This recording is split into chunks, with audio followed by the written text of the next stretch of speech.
Everybody. Welcome to another episode of Ancient Mysteries Unearthed. I'm your host, Chris Noble. And today we got a really fascinating episode. We have a very special guest, Tamra Oviatt.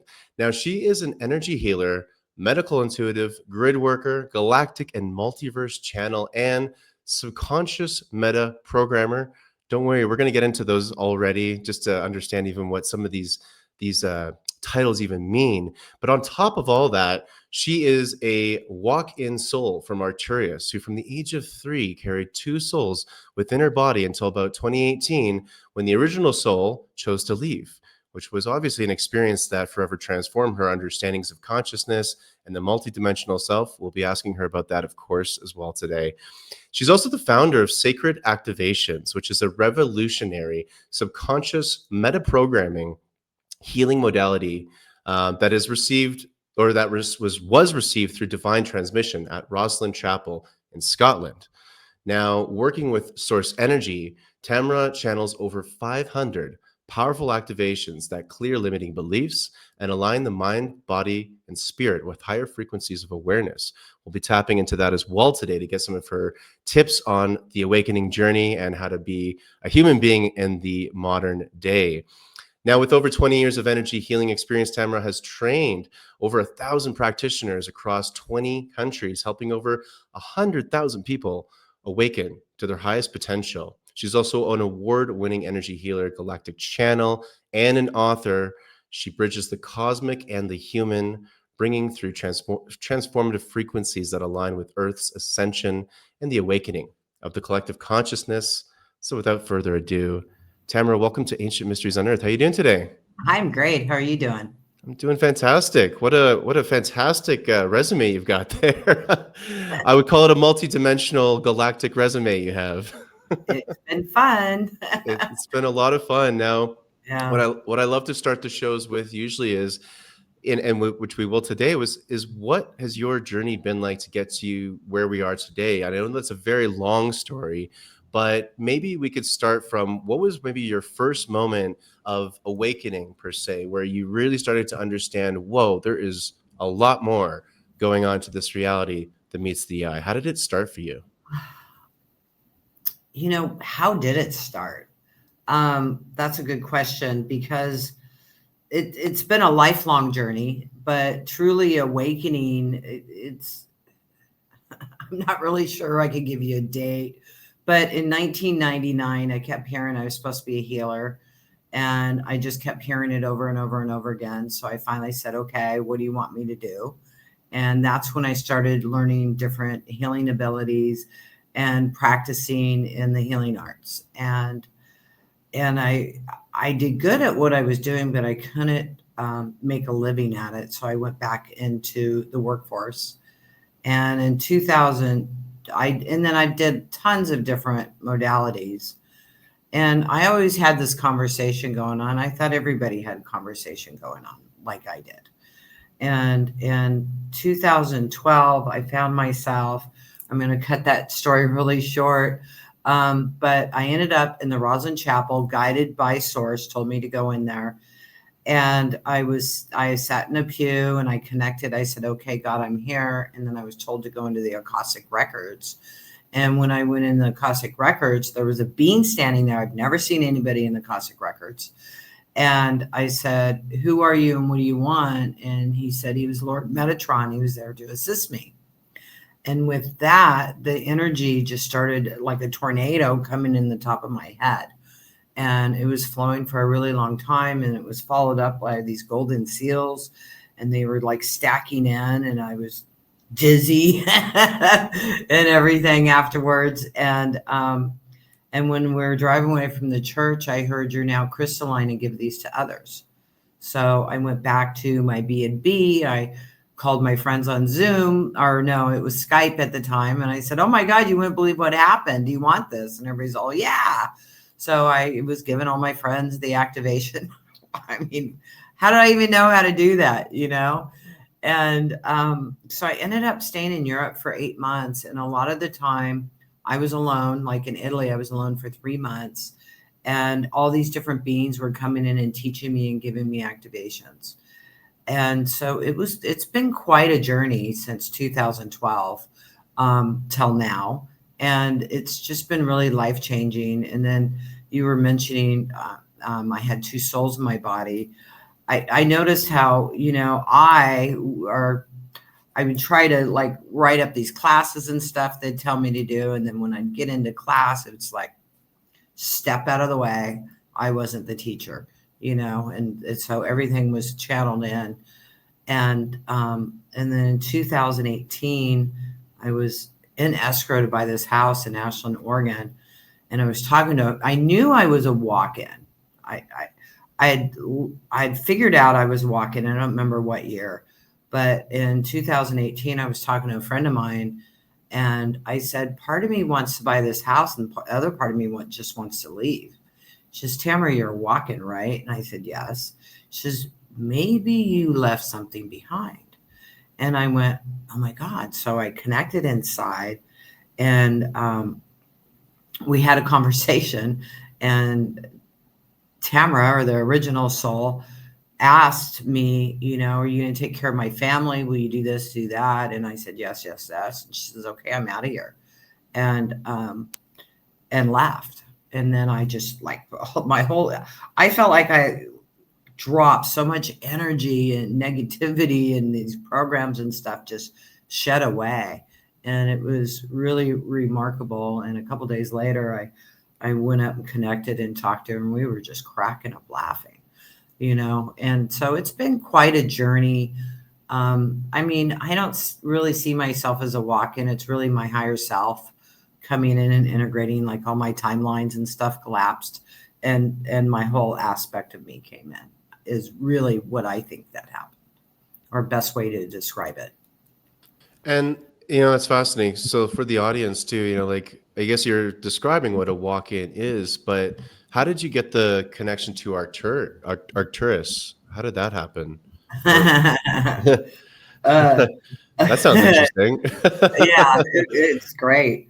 In 2012, during all this, after I received the downloads, I was staying in London. I rented a room in London for a couple months, and I would go into meditation every night. And I went into meditation, and Lord Metatron shows up and says, come with me.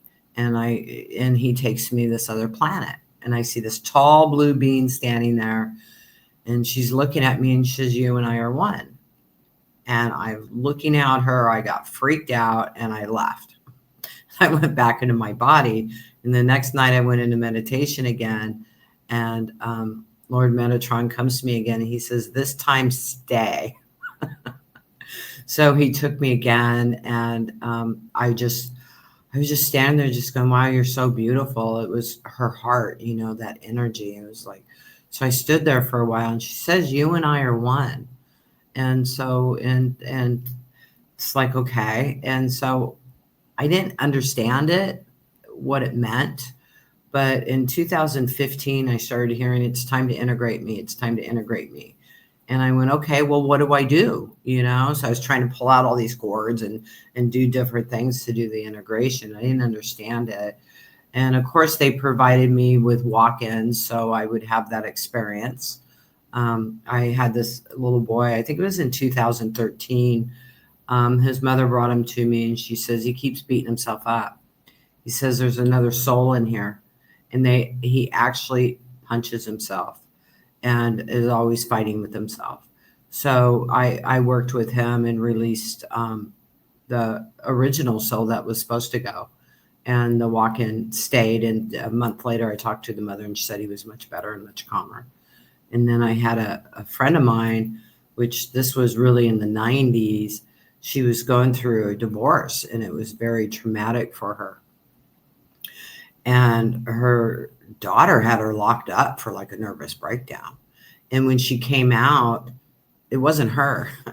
It was a man soul that was in her body. And she was very artistic and clean and organized. And this man came out, he's smoking, house is a disaster, And so I was like, what's going on, And then I had this football party, whatever the football parties are, I don't remember. And so she came over, and my mom, who's very, very Christian, looked at her and looked at me. She says, "Who is that? That's not Judy."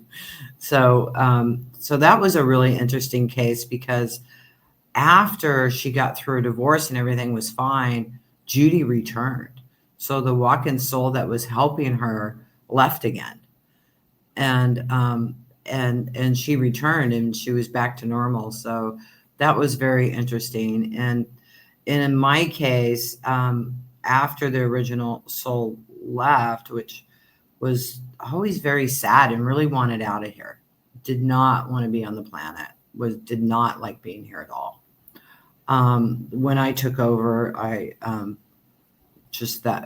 calmness, and I actually pulled out of escrow, sold everything or gave it away, things I'd been carrying around for 30 years, things that are worth a lot of money value. I just gave them away. I didn't want them. I didn't care. I kept a couple pieces of art, and packed up my cats, and my cats lived with my son for a little bit. And I left with 2 suitcases, and I'm spending a lot of time between Europe and Mexico for a couple years. I lived out of a suitcase. I no longer had a home, and it was just such a magical, amazing time for me, and very good time for me to integrate and reprogram myself to be, more at service, and more grounded in being able to live on planet Earth and function, and then be able to help other people change their programming so they can also be happy and have prosperous lives. It's so fascinating. The whole concept of a walk-in, it just sounds like these vessels that we live in, are like the walk-in clinic or something. And, you do have these different energies that come in and out of this vessel. And I'm sure it's far more complex than we could imagine.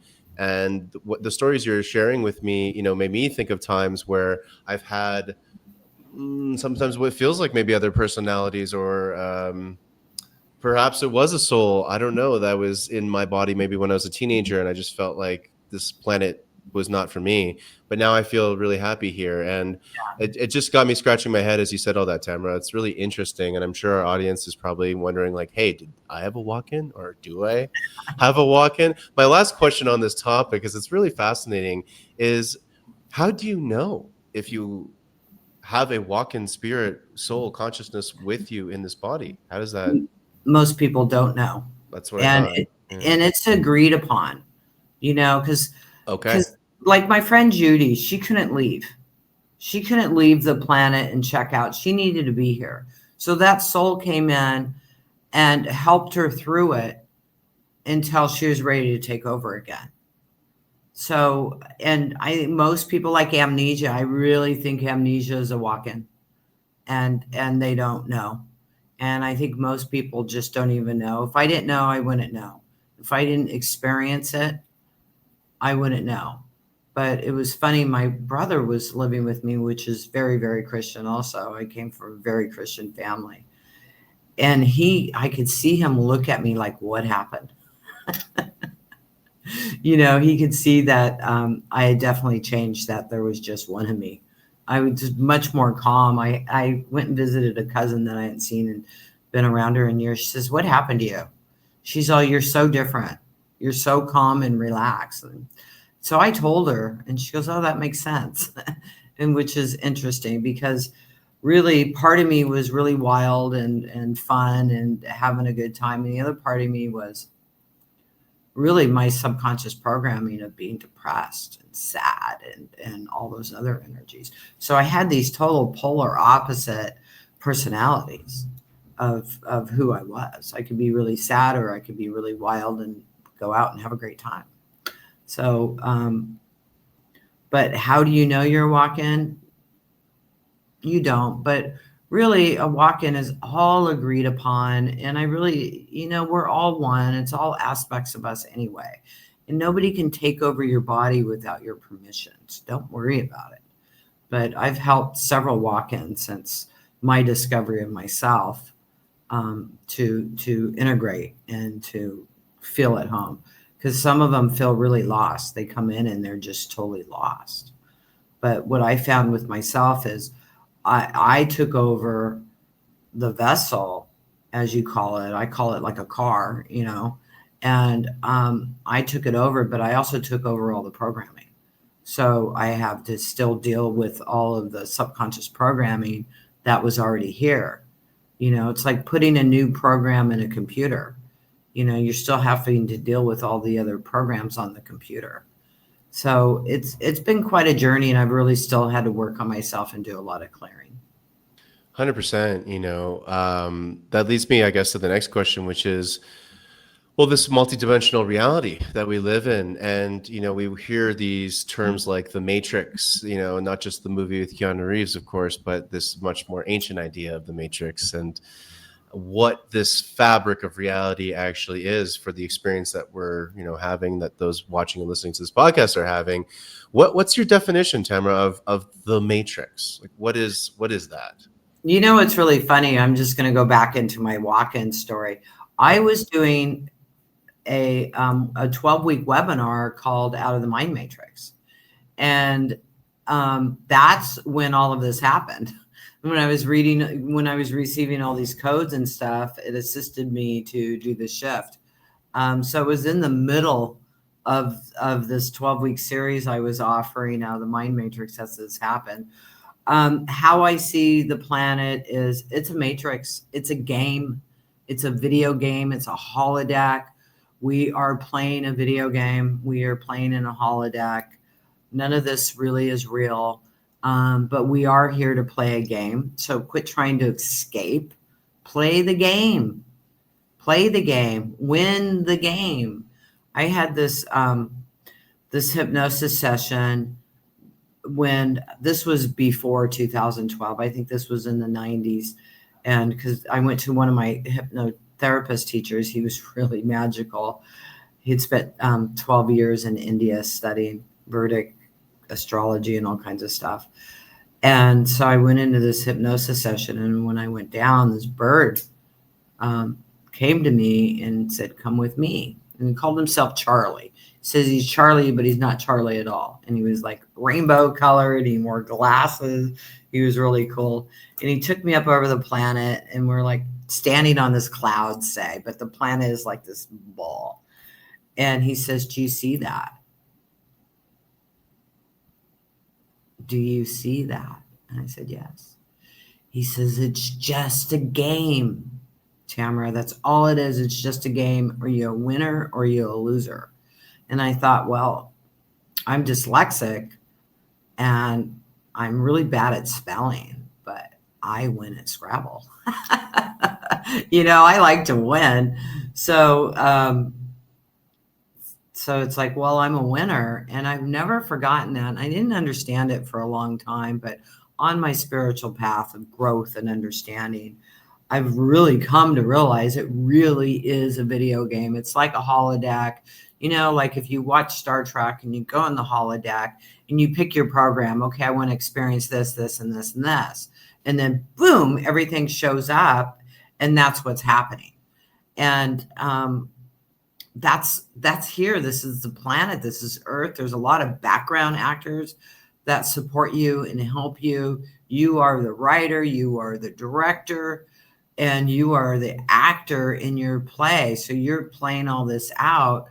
Now, I say this like it's really easy just to change it, but we come with a lot of programming, and we program ourselves as we're going through life. So we have all of these programs that are no longer serving us, and we have to work some way to change our subconscious programming so that life does get easier. But it is a game, and if it wasn't such a good game, we'd get bored and leave.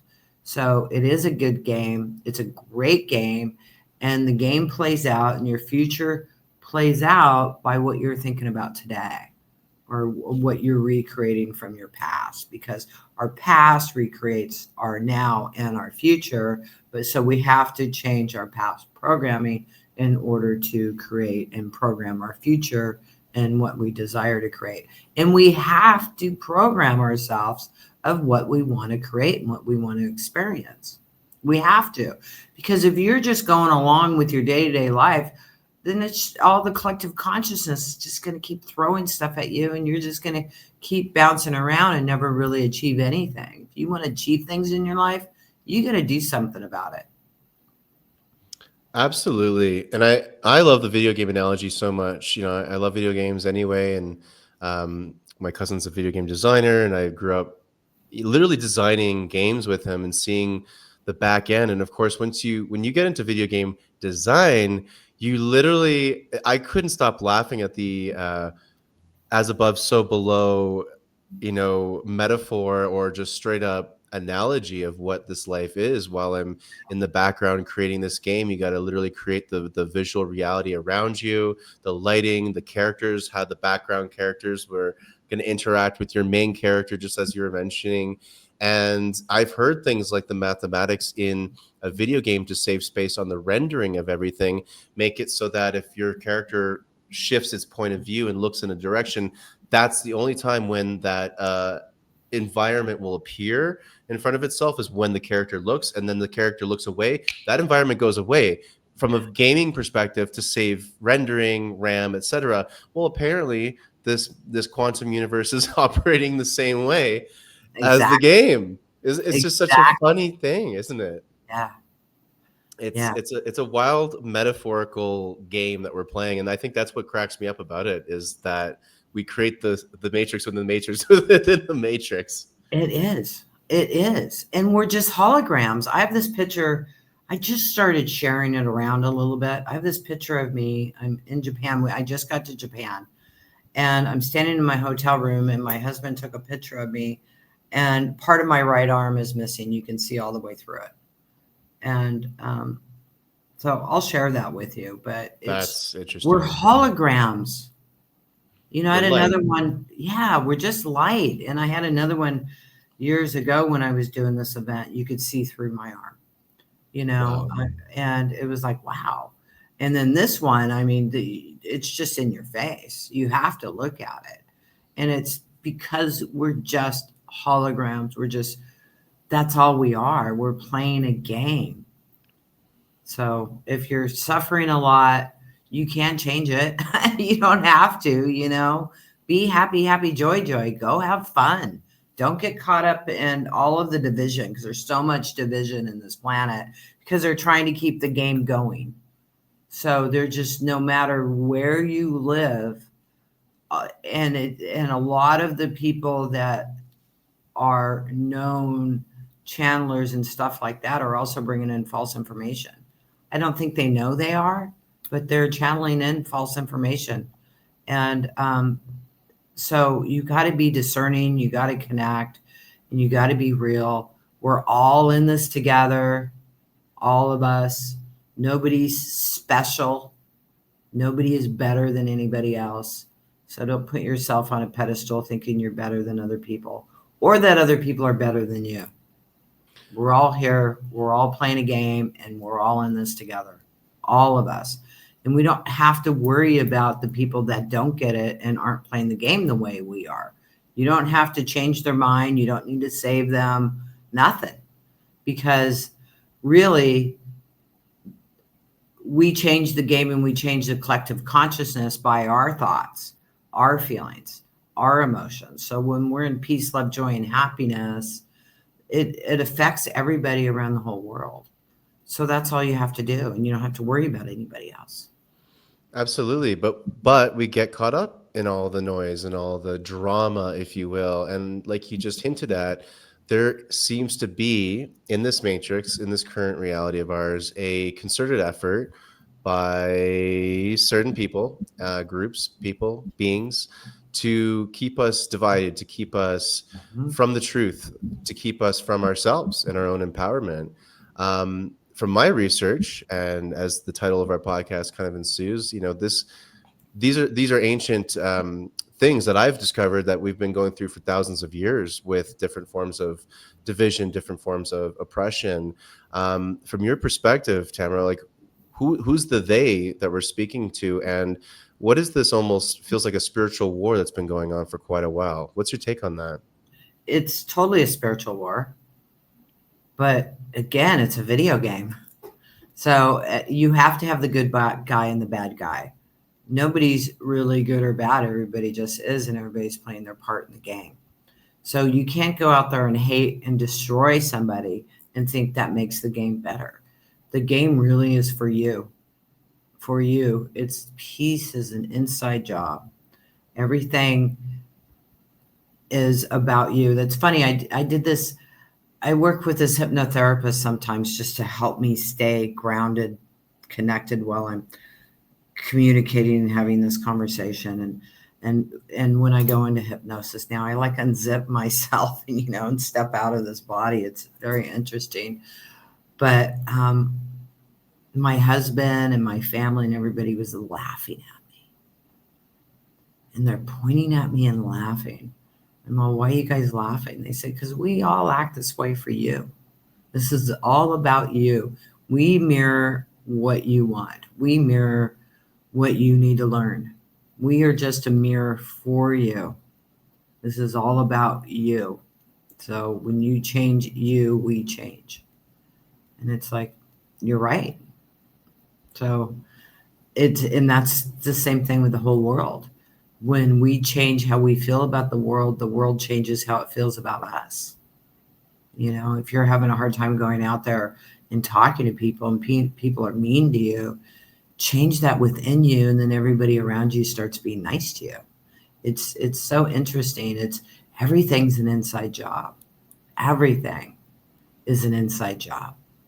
And how people treat you is up to you. That's so true. It's so true. And that just confirms again this quantum reality that that we are the center of, right? And that kind of brings to my mind these different levels of reality, these different dimensions, if you will. And everyone these days, we're in 2025 right now, talk about moving from 3D to 4D to 5D, dimensionals or frequencies, or depends on what densities. There's different words that get thrown around here. But Yeah. from your perspective, what are they talking about? What is this whole shifting from 3 to 4 to 5D from your perspective? It's a video game. You play at level 1, you play at level 2, you master that, you go to level 3, you go to level 4, you go to level 5.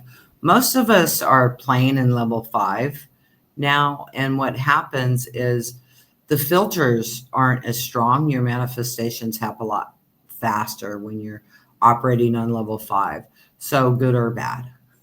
So what are you thinking about? What are you focusing on? Because you can create this stuff instantly. And when you're living in the 5D, it's very interesting. When I moved up living into the 5D, now my higher self has connected into, 6th, 7th, 8th, whatever dimension that I'm operating in. The guides go away. The angels go away because they operate on 4D and 5D. So when you're in 3D and you're communicating with your higher self or the guides and the angels and all of that, they're operating in 4 and 5D. And when you're operating in 5D, connecting into 6D and everything else, you no longer need them. You're actually just connecting to you. I remember hearing this conversation once. I said, well, who's the master I'm speaking to? And I heard, you are the master you're speaking to. And when that changed and the guides and everybody went away, because those were my friends. I talked to them all the time. I had aliens coming in talking to me. I had Buddha showing up talking to me. And it all changed, and it felt a little lonely at first. And then I adjusted, just like when you're playing a video game. You change the level of video game you're at, everything's new, everything's different, everything's changed. And then you get good at it, and then you go to the next level. So to me, that's what this is. That's what we're playing. We're all in this together. We're playing this game together.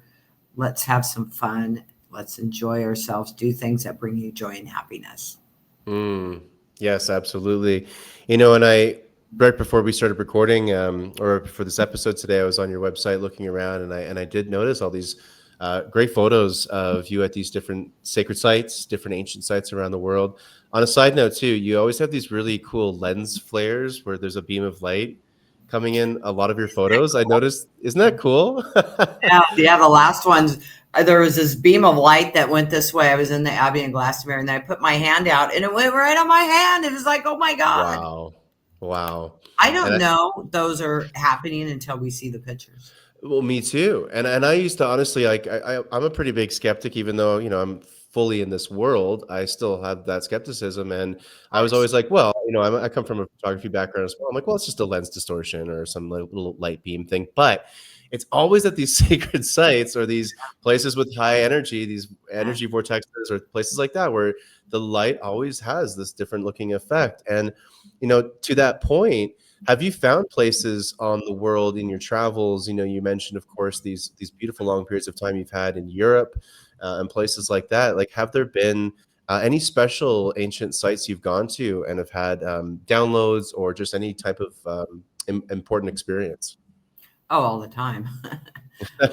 Yeah, I spent a lot of time in Glastonbury. Glastonbury is the heart chakra of the world, and I get a lot of information when I'm on the ley lines and walking around there. I get a lot of codes, a lot of information. I get classes.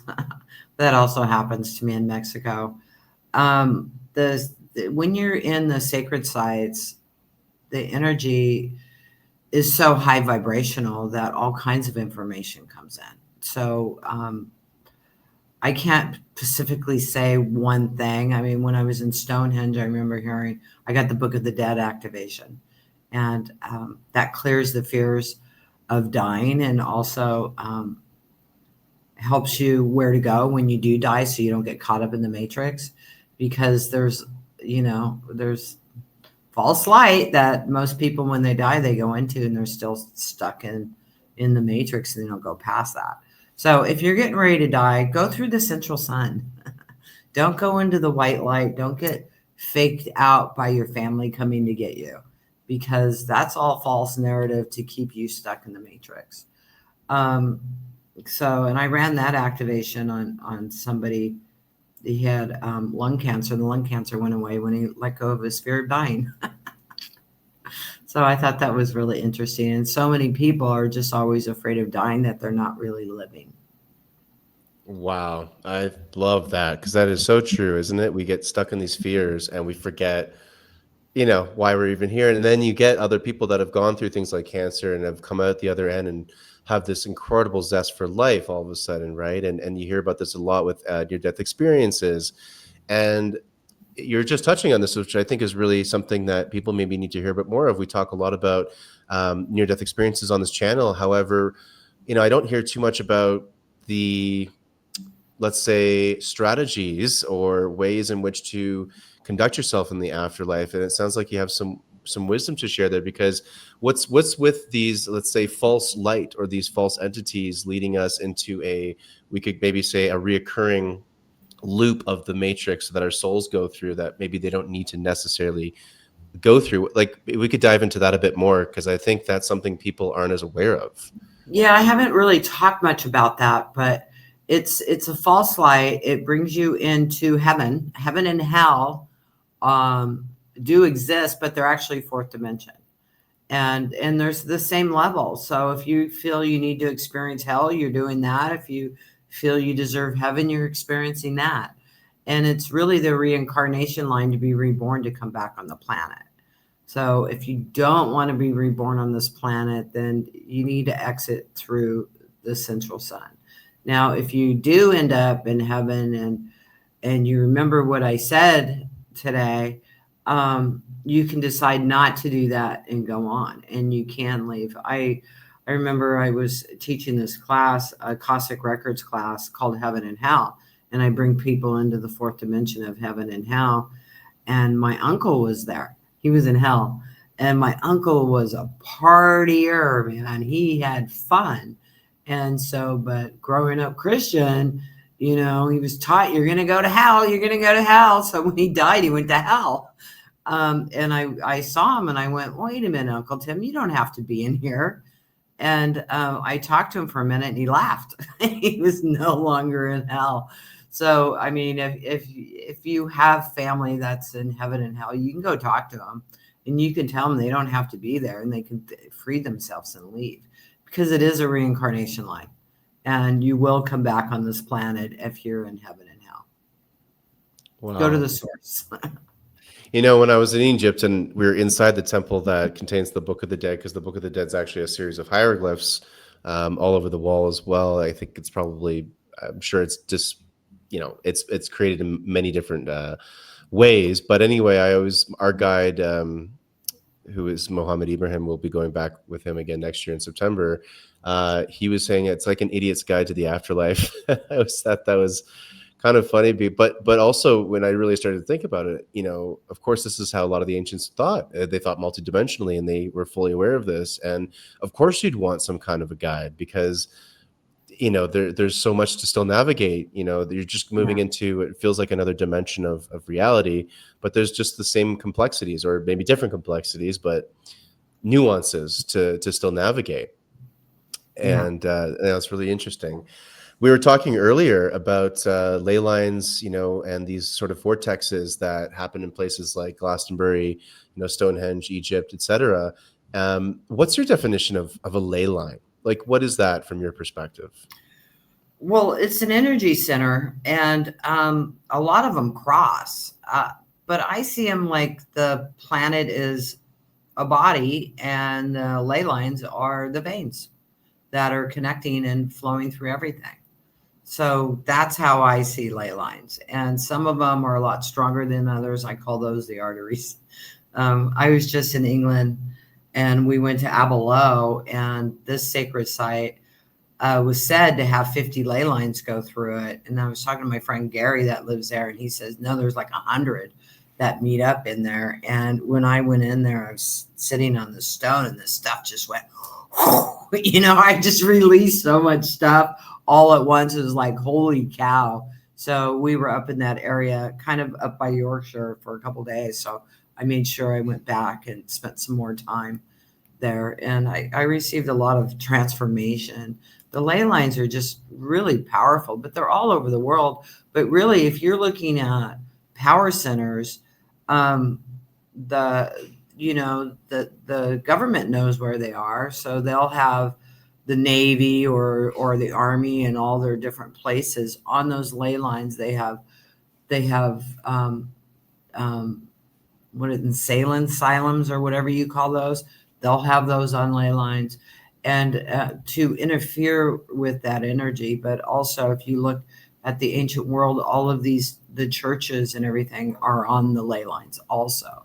So the ancient people really knew what they were doing, where they were putting these things. And obviously, we know what we're doing today too, but a lot of times it's misused because the energy is the energy.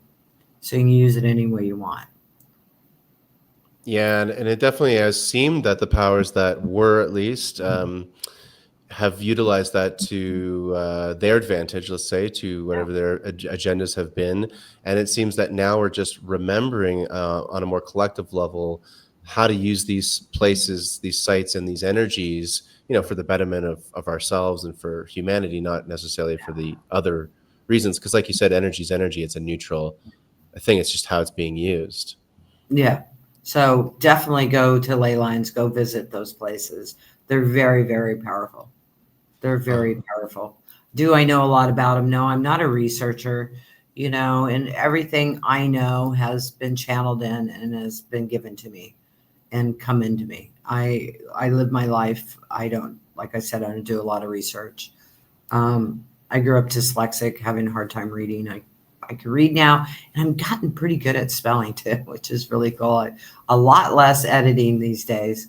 So that's definitely changed over the years. But I just do what I'm told.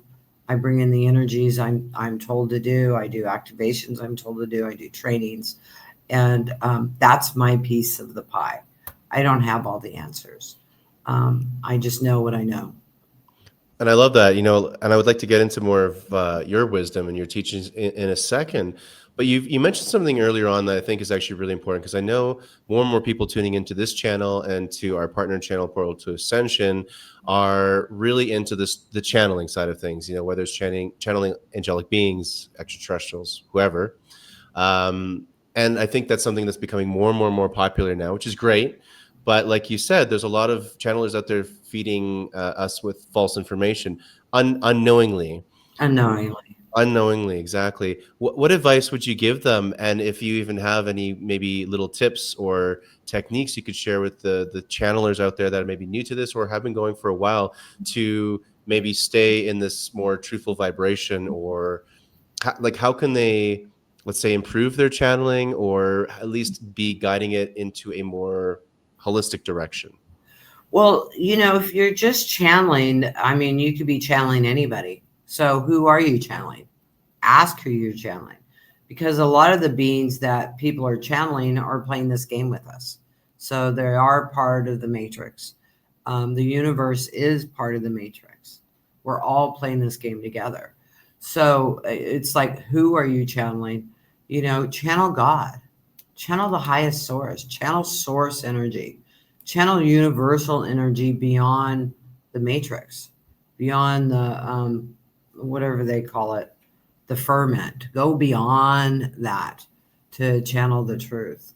Because if you're just channeling, and it could be a different alien race. Oh, I'm channeling this alien race or that alien race. Well, they might be playing the game too, and they want to give it misinformation in. So I would definitely make sure you're channeling source and bringing information in from source. That makes sense. Like just go to the top of the ladder at this point. I know Yeah, there's no hierarchy, so to speak, but that just makes sense, right?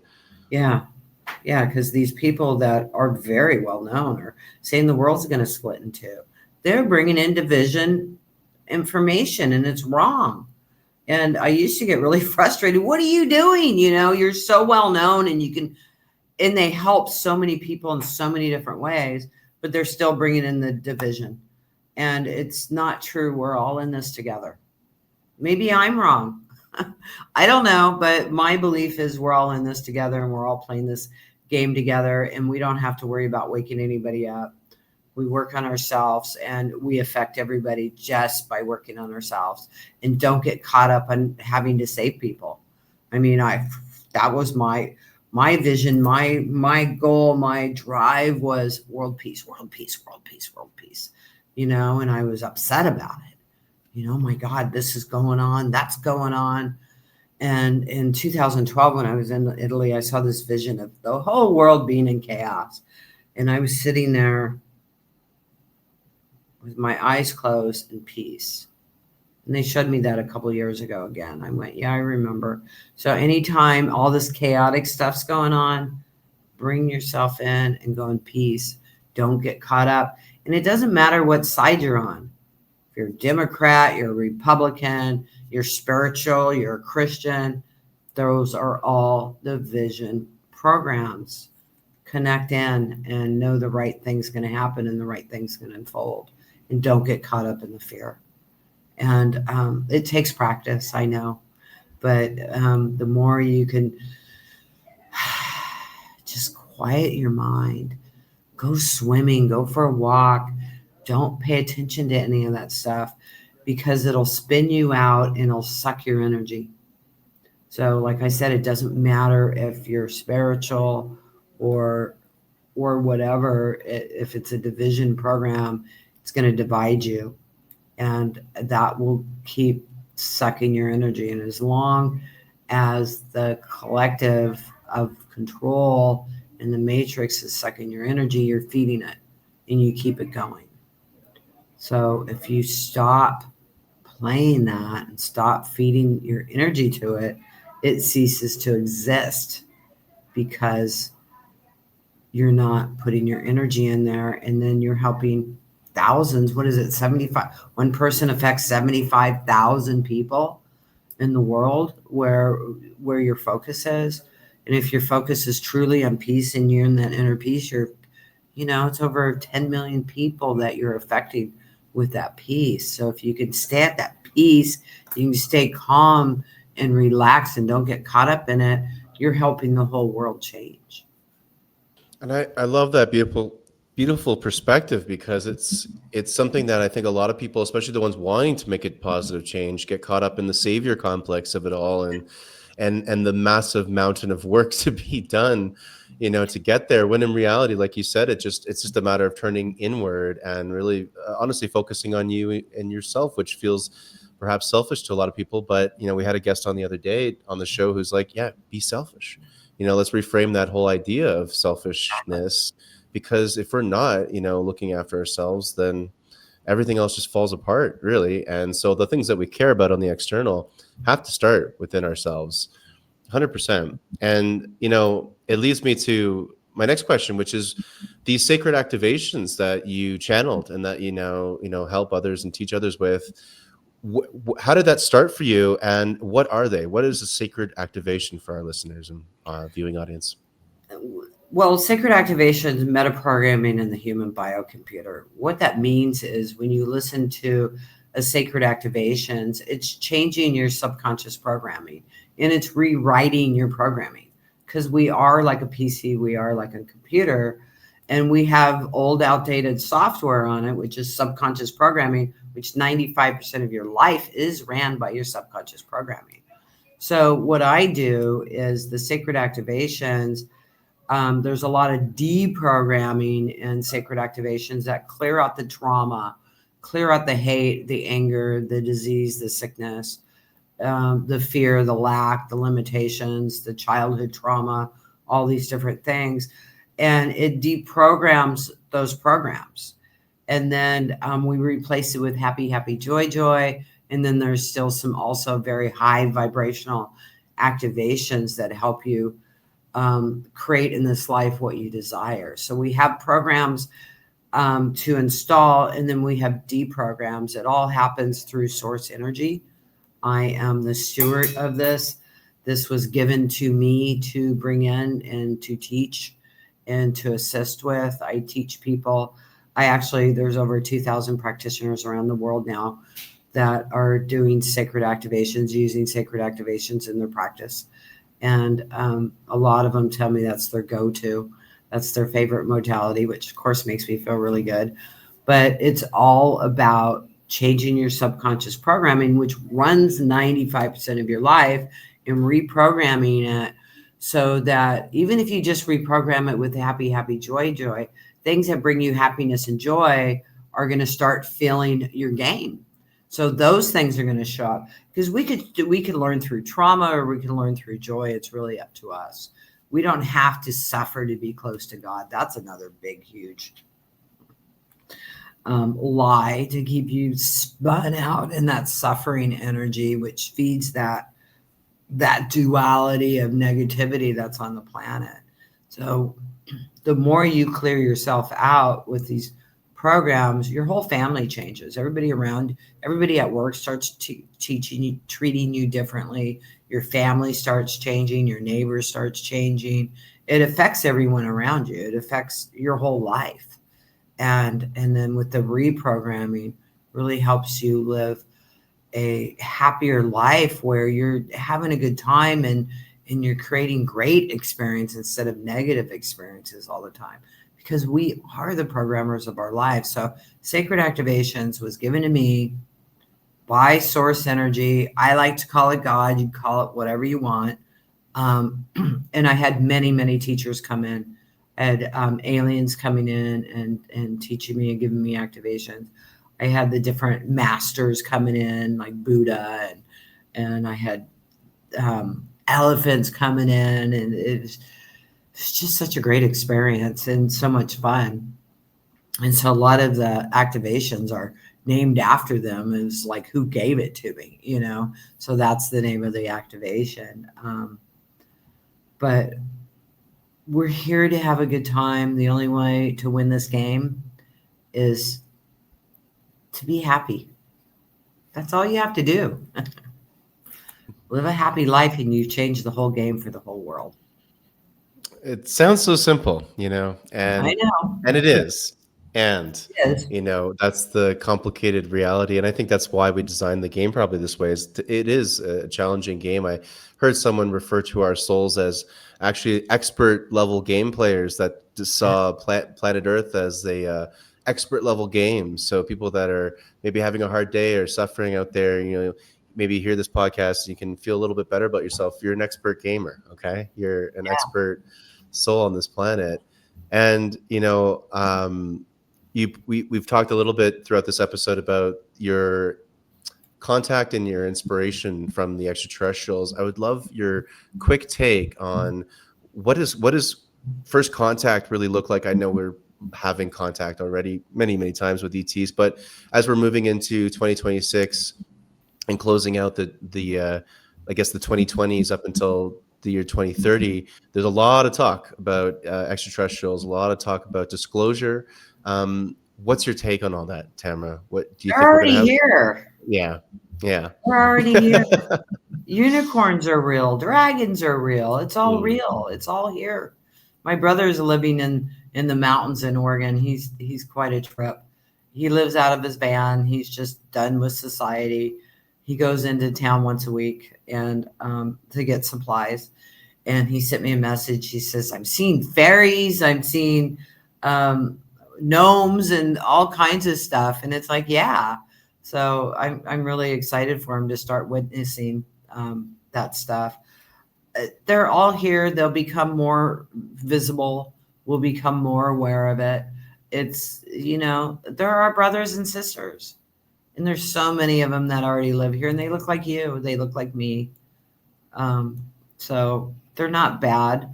Of course, some of them are playing the game and they're bad and they're doing the negativity stuff. But again, they're playing the game too. So nobody's bad. Nobody's wrong. Everybody's just playing their game. And it's a great game. It's an amazing, amazing game. Just keep working on yourself. Just keep working on yourself and have a happy life. That's how you win. That's all you have to do to win the game. You don't have to be rich. You don't have to be skinny. You don't have to be someone's mother or father to win the game. It's really about enjoying yourself, being a good human being, being kind to other people, not letting other people take advantage of you. That isn't being kind. You've got to put yourself first, because you can't take care of other people if you don't put yourself first. I remember I was on the Amazon. I was on this river cruise and I was a mess. I think this was early 2015. Just the sadness in everybody's eyes. I could see in their eyes, they were just sad in the conditions they were living in and stuff. I got sick and I went home. I couldn't even stay. I was supposed to go to Machu Picchu and all this whole Peru tour, and I only made it on the river cruise, and I had to go home because I was just devastated. And then I got a new activation called Bleeding Heart. Because if you're bleeding your energy out to everybody, how are you going to help anybody?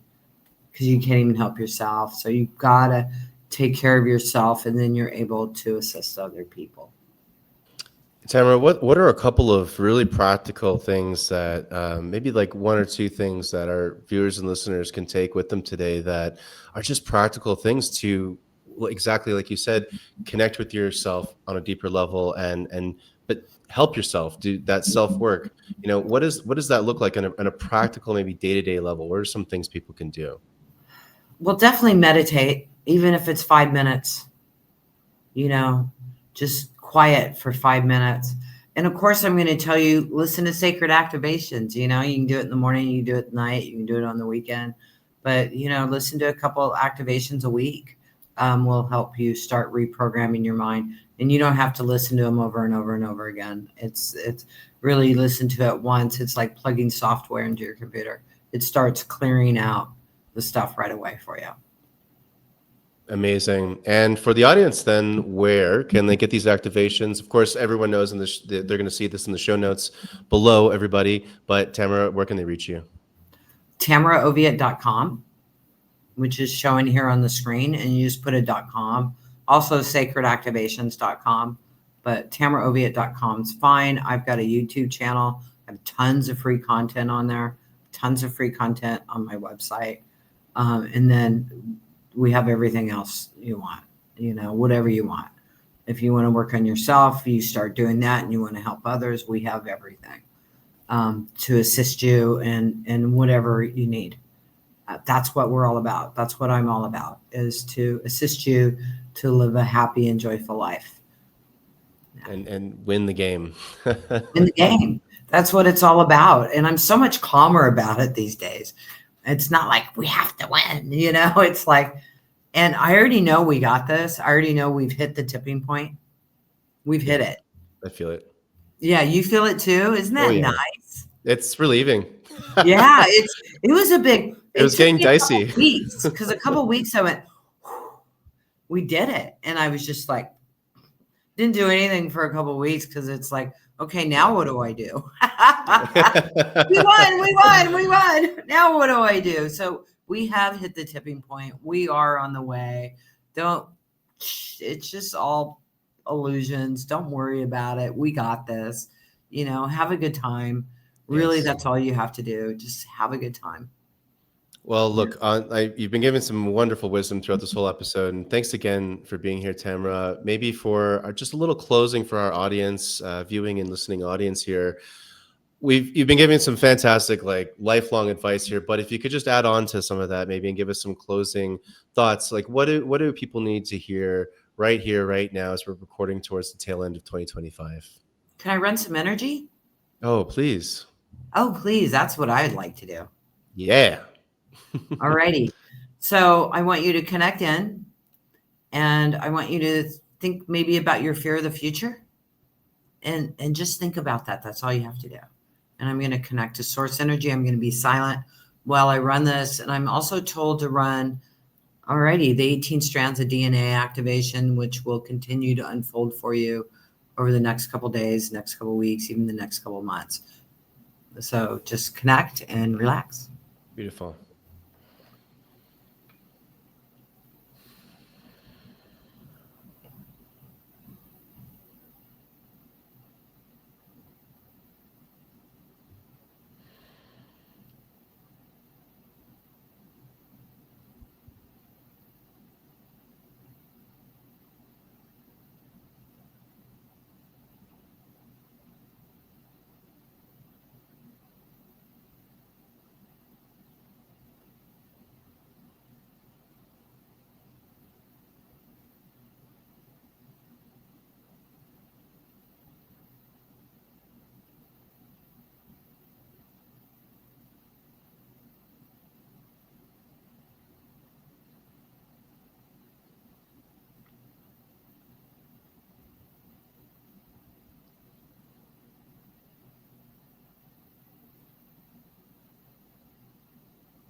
Okay, just imagine bringing your energy into Mother Earth.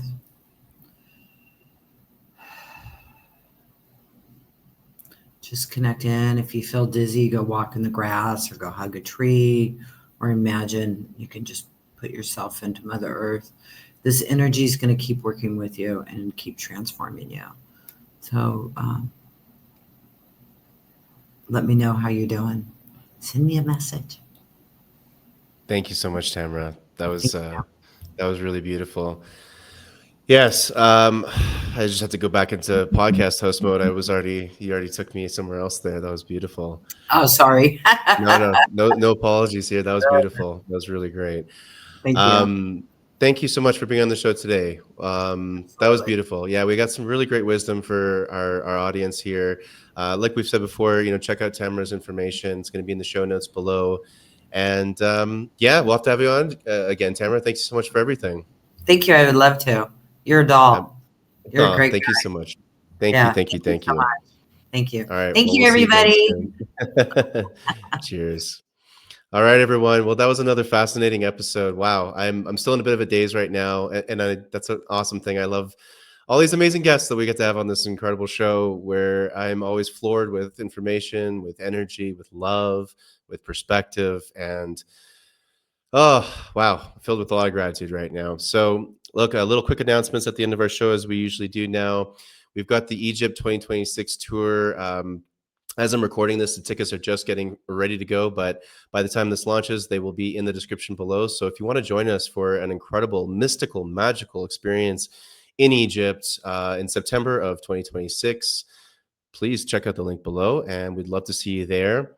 I also just launched my therapeutic music library, which is all this music tuned to 432 hertz, really meant for practitioners, therapists, coaches, people that want to create intentional spiritual content, but using music that just has that other level of healing or functionality, focus, sleep, all that good stuff. So you can check out that in the description below. And our partners, Portal to Ascension, they have amazing events that I'll be a part of as well next year. We got a Mediterranean Mystery School cruise. You can check out those links as well below. That's coming up in the spring. And then, of course, the New Living Expo, which is going to be just one heck of a spiritual party, consciousness party for these beautiful souls on this planet. I'll be DJing and doing some music meditations on top of many, many other things. So lots of cool stuff in the future to check out. But more importantly, give yourself some love today. Give yourself a big pat on the back, a big hug, a big squeeze. And you know what? You're doing great on this journey of life, as Tamra has really helped us remember this is a game. This is an amazing game that we're really lucky to be playing. It's a real privilege to be playing this game here on planet Earth. So from myself to everyone watching and listening, much, much love to you. Thank you so much for watching this episode of Ancient Mysteries Unearthed, and we'll catch you in the next episode. Until next time.